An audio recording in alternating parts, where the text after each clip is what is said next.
You're listening to the Money Mike Syndicated Radio Podcast. How we doing? How we doing? Is the WNBA losing money? Are they really not able to meet the revenue targets? And here's what we're going to explain to you today on the Money Mike Syndicated Radio Podcast. We kind of brought it out yesterday. The WNBA needs to do a selection process, and some players, they need to have profit-sharing contracts. And WNBA losing money, I don't think so. But it was brought to my attention, and, one of the comments I received is we went out to Las Vegas, and we were able to watch a WNBA game for $6 a ticket. Now, that was shocked me, because that means you can watch a WNBA game for less than it costs you to get a bottle of water. Now, what does that do, or what does that trickle down in the effect and the compensation that reaches the players' salaries? Because that's where I'm going with this. We want a WNBA franchise in Sacramento, and I'm going to lay out some facts for you today. And so just kind of sit back, relax. We are a multi-podcast environment where you put it on, you're driving, you're cleaning, you're shopping, whatever you're doing. We're just going to be able to bring it to you, whatever capacity you're in. But let's stick to the facts and stay on track. Now, the ticket prices of the WNBA, I kind of looked at it. You're averaging about $52 a ticket. And, folks, here's where I'm going for the players to get more revenue, which goes to the salaries. The players are going to need those prices of the tickets to increase. That's where I was bringing out the fact, is the WNBA losing money, or are we in a structured regulation that's not allowing the WNBA to make as much money as they want? So as I dug into that, and I went in there and I said, man, let's look at this. And I found something here. We got WASN, we got Christian Hope, updated June 27, WNBA or NBA versus the WNBA. And when you look down and I scrolled down, I said, wow, okay, here we go. We got a WNBA. And they kind of break down the facts, so I'm kind of giving it here. One of the things I noticed, the rosters between the NBA, 15 players, and the WNBA of 12 players. And the additional of two-way contracts. NBA roster has a maximum of 12. And you look at those things and you say, wow, okay, because we got some budding superstars. And currently, a WNBA draft, a player must be 22 years old. Now, that one there can be challenging, because when you get into the younger group that's going to be coming into the NBA and they're going to bring in their corporate clients with them, we want to make sure that we're on the same path. We can get them in here if they want to be here, and they have the capability to lift the game.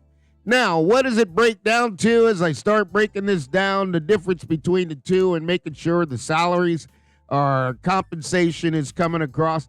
The NBA makes about $10 billion currently, and these numbers are off, coming to 23, because by the time you plug in the numbers now, we may have surpassed this. Revenue of about $200 million. NBA, the average salary is 10.8. The NBA, the average salary, is $116,000. Now, here's the difference. At least for women empowerment and equal rights and everything you have going on here, let me just walk through this a little bit. If the women made 10% of what the men made, which is average salary 10.8, that would mean the women make $1 million. Women aren't making that. They're making about 1/10.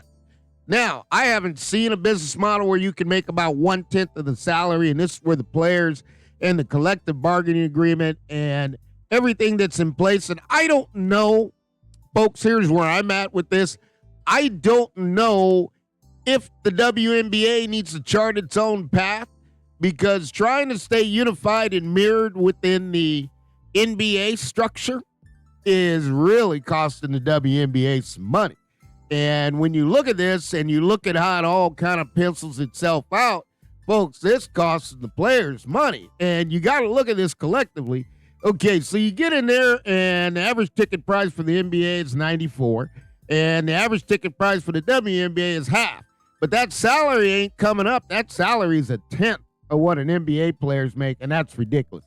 In fact, if it were up to me, and I was looking at this, I don't understand why all the NBA players don't buy all the WNBA franchises, I do not understand why all the NBA players do not player pool their money together and buy all the WNBA franchises, and that's something that may come up, and it may come up sooner than one would want to believe that. And here's the reason why. Is when you look at it collectively and you say to yourself, wow, okay, how much money is really going through the players' hands? And if you can put it all together, a player's averaging the highest salary, $60 million a year. NBA's highest salary, if it was 10%, that would come out to a figure of around $6 million. Okay, if it came out to a 1/10, that figure would be $600,000. The WNBA players are making less than 1/10 of what an NBA player is making, and the business models are not that much different. Now, as we walk through it and you look at it and you say NBA versus WNBA, obviously the revenue is different. There's no doubt. WNBA, they got it collectively at about $200 million. The 30 teams in the NBA generate about $10 billion. But here's the difference. How do they distribute the money?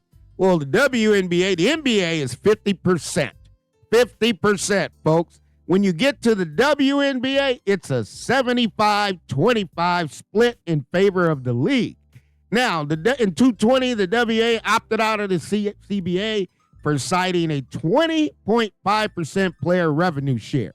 So, folks, as I break this down to you, and I'm only trying to bring it to you to where it is, and if these numbers are collectively staying the same, what does that tell you? When the WNBA starts making money, the salaries are at less than a tenth.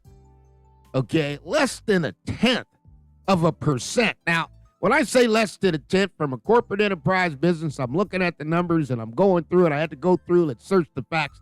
Folks, if an NBA max salary is 60, 10% of that for the WNBA would be $6 million. Okay, a tenth of that would be $600,000.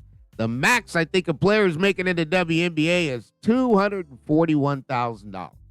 Okay, so, I mean, let's be honest. The interest the players make off their salaries, buy up the WNBA franchise, own the franchises, and move things back in the right direction. But the NBA's got a really, you're looking at a 50-50 split on the revenue, so there's a lot of TV, and the WNBA is coming up with a new TV contract. And that's where you're going to have to look at that, and you're going to say to yourself, man, with the new contract, the WNBA salaries need to get in line. Even if they got to 10% to what a player makes, that's a huge increase. Now, let's look at some more facts here. The NBA is going to generate an incredible $842 million that's coming in. It's trailed only the NFL and NCAA and TV advertising spent on the league. WNBA makes a fraction, $60 million.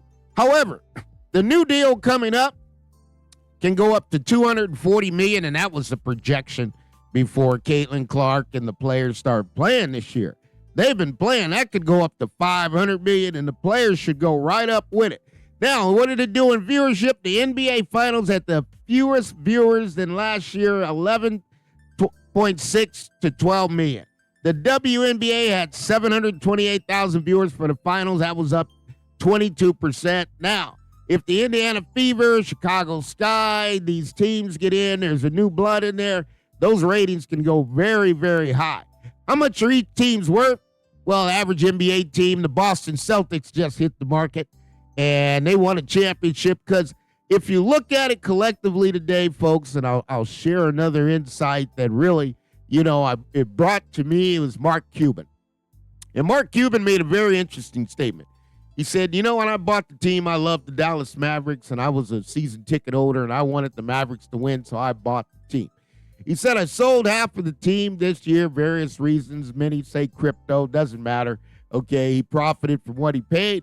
Now, the difference is, he said, today, you've got to be not only a team owner, you got to be a real estate owner to be able to get in there and have the facilities, the stadium you need. And that brought back an interesting point because as I was researching, one of the things that really came up and people were really just commenting on was the NBA has a full arenas, but the WNBA, they have smaller arenas.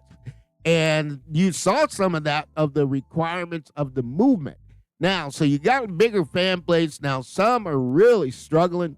And how do I position all this, folks? I'll tell you, the WNBA, and I talk about Sacramento, and it's coming to Sacramento.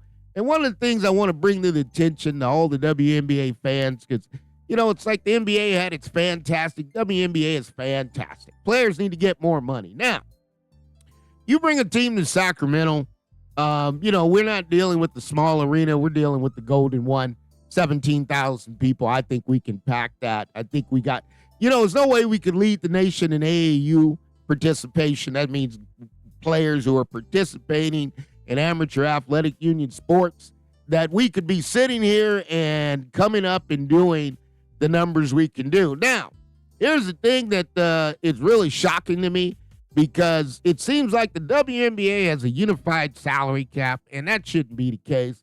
I told you profit sharing should be there when it's 75-25. That answered the question to the profit sharing, because I'll continue on this story and keep breaking it down.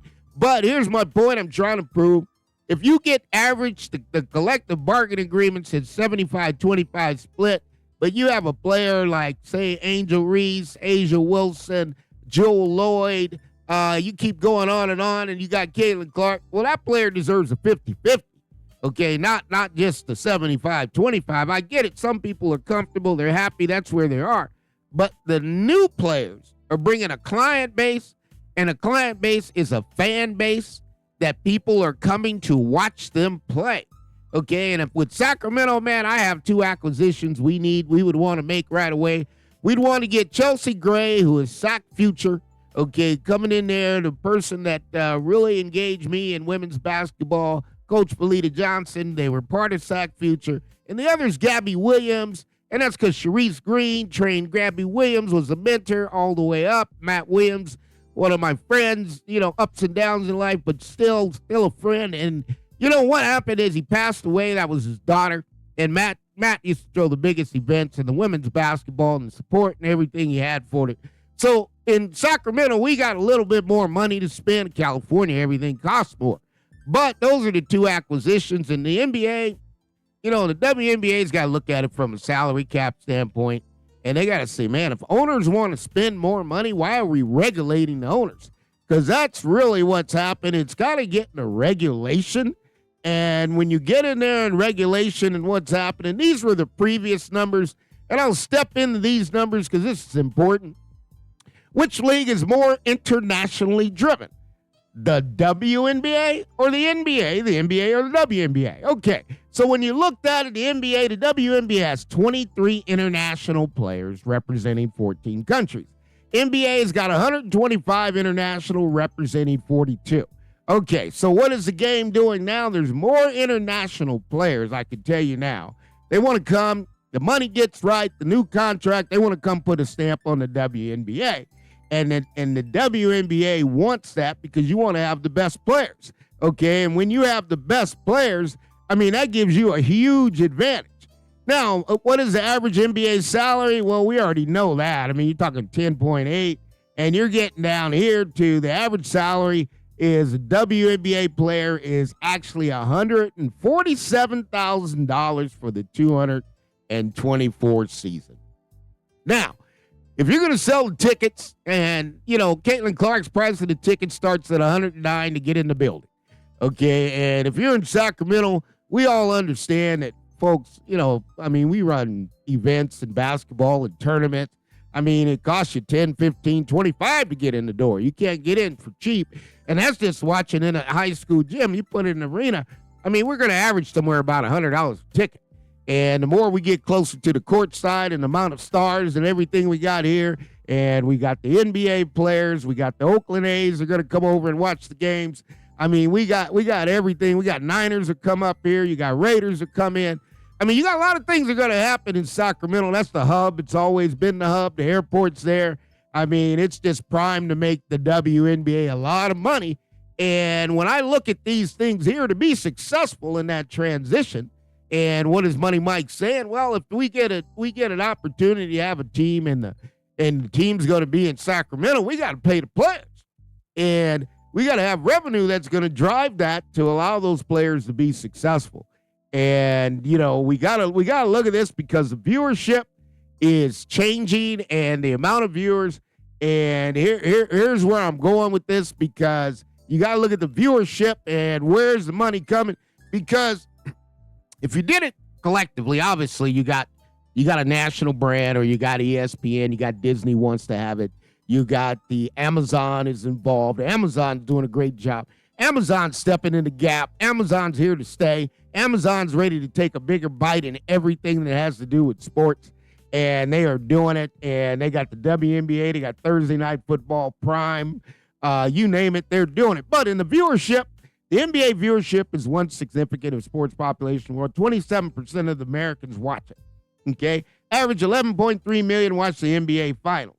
Okay, so you got to know that, and that's one of the things. Now, don't be confused. The WNBA is not few behind. These numbers are prior. Is the WNBA had an increase postseason alone? They had 470,000. So their market is going up. You're coming here and you're looking outside the other countries, 24. And the final one I'm going to touch on here is the attendance. Okay, attendance NBA games is much greater today. Absolutely. Bulls drew 20,000. Lowest by the Pacers. Indiana Fever, 16,000. I'll tell you this, the Indiana Fever are going to outdraw the Pacers. Okay, so that's no longer a factual statement. WNBA, fantastic growth in the season, 223. Average attendance, 91. They want that 17,000, 24% from the 7,400. Okay, so the prices have got to reflect the money, because here's the deal. You got $94 ticket price average in the NBA. You got $52 in the WNBA. Okay, WNBA season experienced notable growth.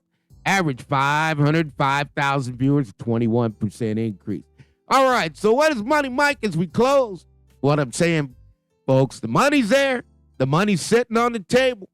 And the WNBA has got to negotiate, because even though you got the master, Disney wants to show the ESPN, the national games, there's a whole lot of affiliate television stations that like to pay for those games too. Okay, and when you start branching out, you can have it on multiple stations. That improves on the TV revenue. And if you get the revenue, gets there, collective bargaining agreement, 75-25 revenue split, that's a little unfair, because the players are the product and you're paying the product 25%. I understand the WNBA was losing money, or, you know, I could get that, but we got to fast forward to today and the amount of money that's coming in. And when you look at that, you got to say to yourself, the women of the WNBA are worth more than less than 0.1% salary that you pay the NBA. You stay tuned. All things are possible. This is the Money Mike Syndicated Radio Podcast. We are powered up by Fanatics, and we are bringing it to you. The WNBA, time to increase the salaries. All things are possible to those who believe. To the ladies out there, keep doing what you're doing. You're shining, you're getting your game on, and that's what it's all about. We will see you soon.